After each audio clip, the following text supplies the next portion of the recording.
Hello guys, ഞങ്ങളിപ്പോൾ dinner കഴിക്കാൻ പോവുകയാണ്. ഇത് മൈ ഹൗസ് ഹോട്ടലിലാണ് ഉള്ളത്. It means our house. Okay, ഇന്നത്തെ ഞങ്ങളുടെ സ്പെഷ്യൽ എന്ന് പറയുന്നത് ഈ വൈറ്റ് ഫിഷ് ഫില്ലറ്റാണ്. അതിനെ ഫ്രൈ ചെയ്തിരിക്കുന്നതാണ്. അത് എയർ ഫ്രൈയിലിട്ട് നന്നായിട്ട് ഫ്രൈ ചെയ്തെടുത്തിരിക്കുന്നതാണ് വൈറ്റ് ഫിഷ് ഫില്ലറ്റ്. അത് നല്ലൊരു ടേസ്റ്റാണ്. അതിന് ബോൺലെസ് ആയിട്ടുള്ളൊരു ഇതാണ്, ഫ്രോസൺ വരുന്നൊരു മീനാണ്. നല്ല ടേസ്റ്റ് അതിന്. പിന്നെ ഒരു സൈഡായിട്ട് ഒരു മസാലക്കറി ഉണ്ട്.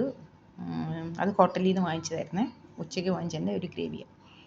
തൈരുണ്ട്, പിന്നെ ജ്യൂസുണ്ട്, അച്ചാറുണ്ട്. നമുക്ക് നമ്മുടെ പാലക്കാടൻ മട്ടൻ നല്ല ഒന്നാന്തരം റൈസുണ്ട്. ഇപ്പം ഞങ്ങളിപ്പോൾ ചോറ് കഴിക്കാൻ പോകുന്ന ടൈമാണ്. നൈറ്റ് ഡിന്നർ കഴിക്കുന്ന ടൈമാണ്. Kuwait time 1:40 AM. രാവിലെ ആയി, മോർണിംഗ് ആയി, ഏർലി മോർണിംഗ് ആവുന്നു. അപ്പോൾ ഞങ്ങളുടെ ഫുഡി ടൈമാണ് ഇപ്പോൾ.